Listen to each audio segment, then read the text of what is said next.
Merci de nous préférer sur Bénin Business 24. Bienvenue aux 12h45. Voici les titres.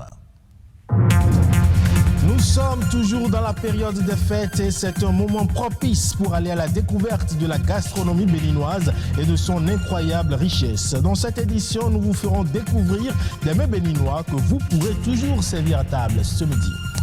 Et puis en cette période de fête, les femmes ont parfois du mal à choisir leur coiffure quand elles doivent sortir. Nombre d'entre elles optent pour le port des perruques naturelles ou synthétiques, un sujet qui a intéressé la rédaction.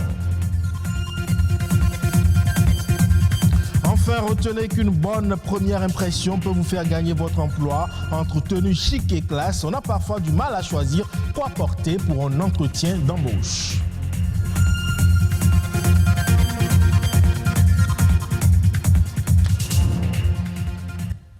Je l'annonçais donc dans les titres, les mets béninois sont par ces temps de fête très prisés dans les ménages.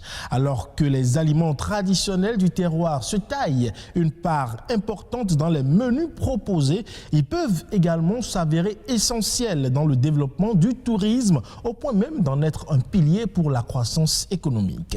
État des lieux de la gastronomie béninoise, c'est un reportage signé René Kofi et Patrick Adiagbodjou.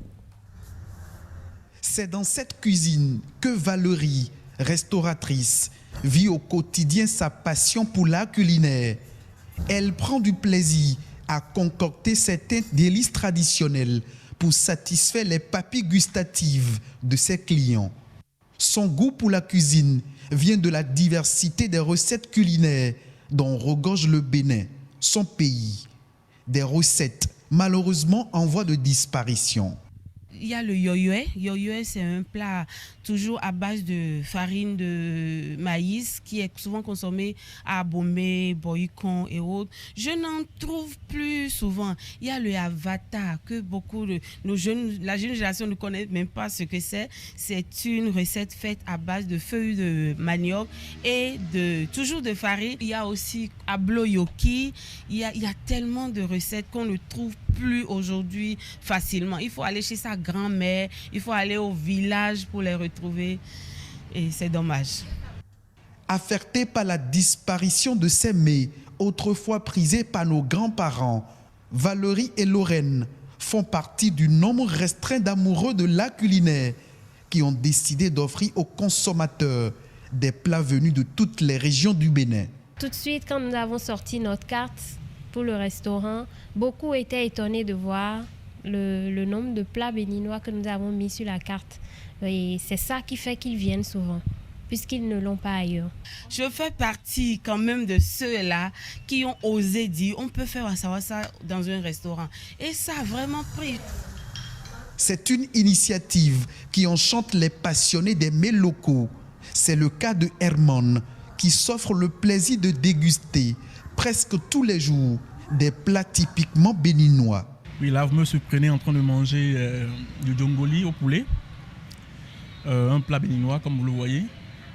Et moi, j'ai souvent du plaisir à prendre les plats béninois.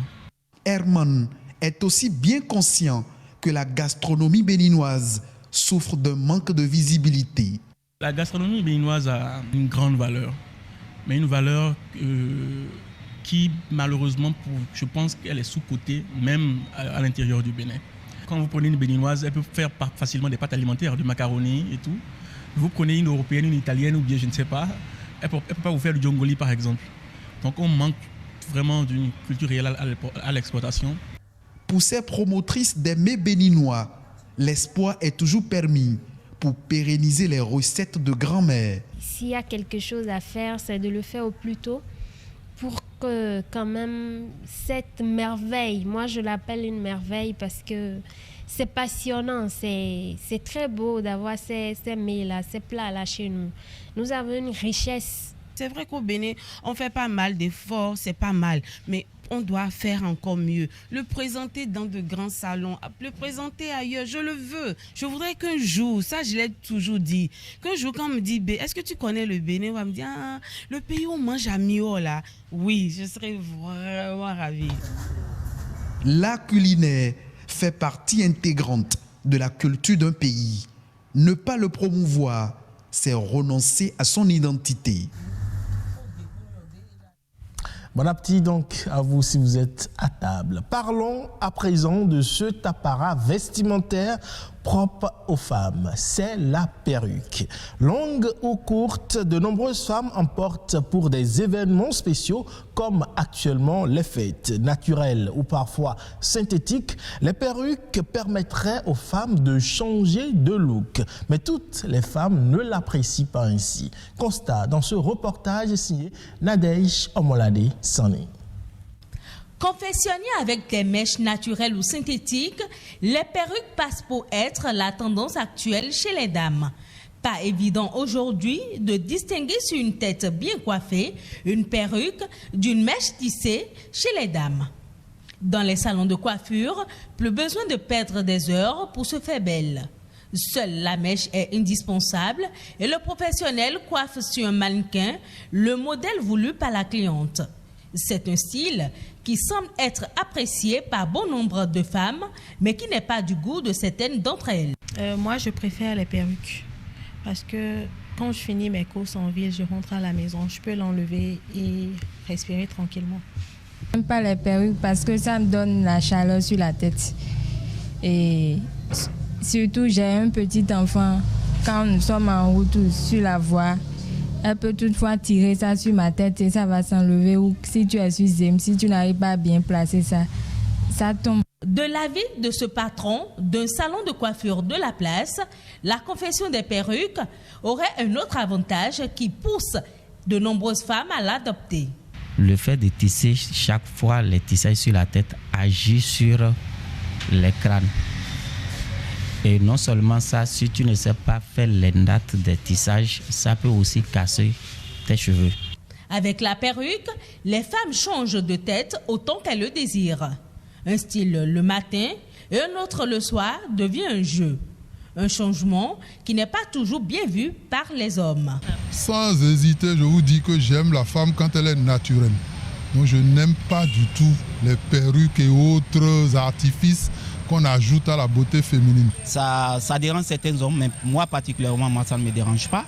Parce que si c'est la méthode pour la femme de se sentir à l'aise, moi, ça ne me dérange pas.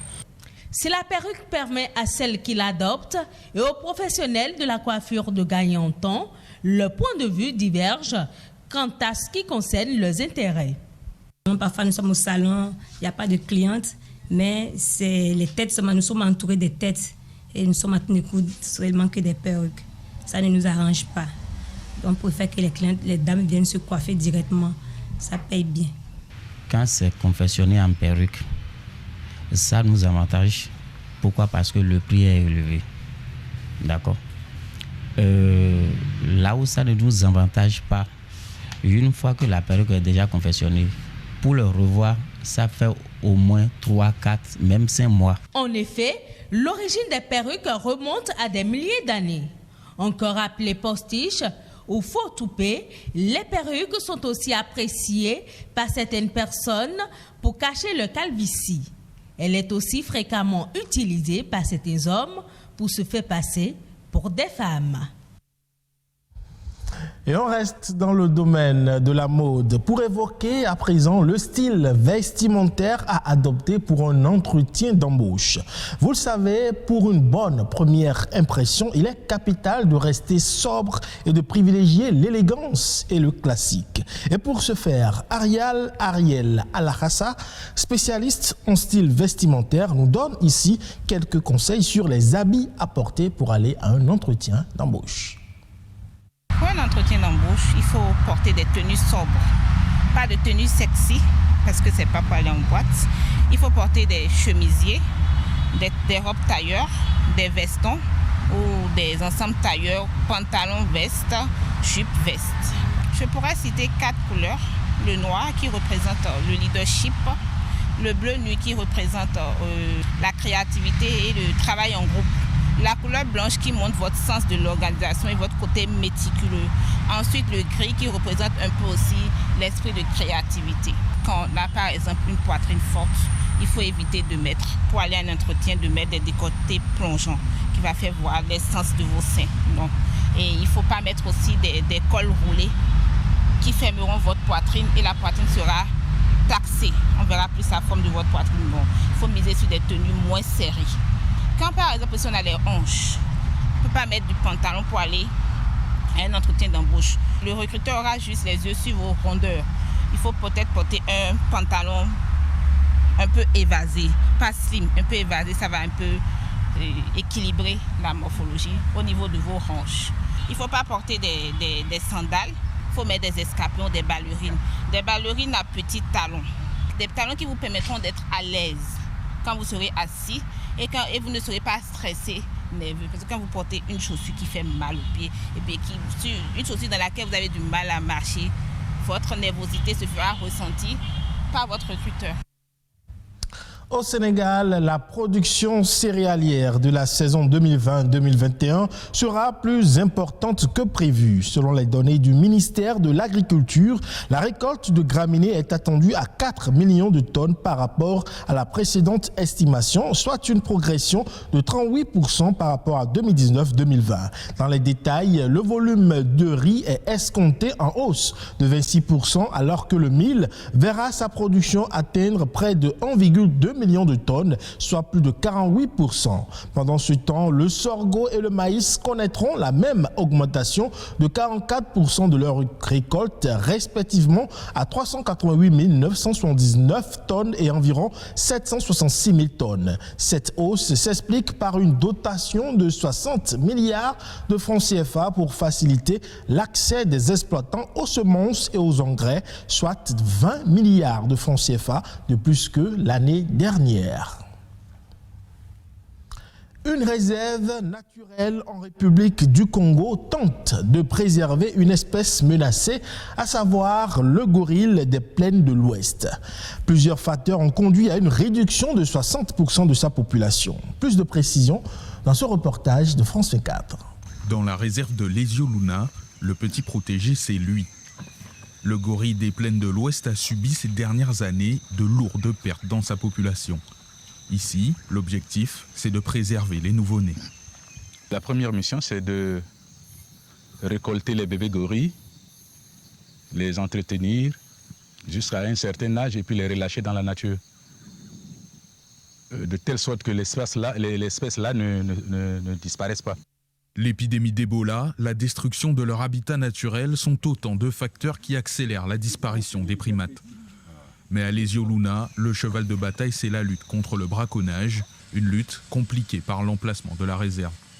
Le positionnement géographique de la réserve fait qu'il y ait une affluence des chasseurs à la recherche de protéines pour les couler dans les grandes agglomérations. Ce qui fait qu'on n'a pas seulement la pression des gens qui vivent dans les villages en périphérique, mais aussi de ceux qui partent directement de Brazzaville pour chercher la viande et revenir vendre.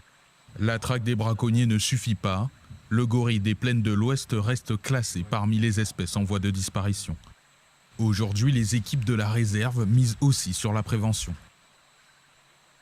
Nous avons également des pratiques de sensibilisation autour des villages en périphérique, mais aussi au niveau national à travers la télévision congolaise.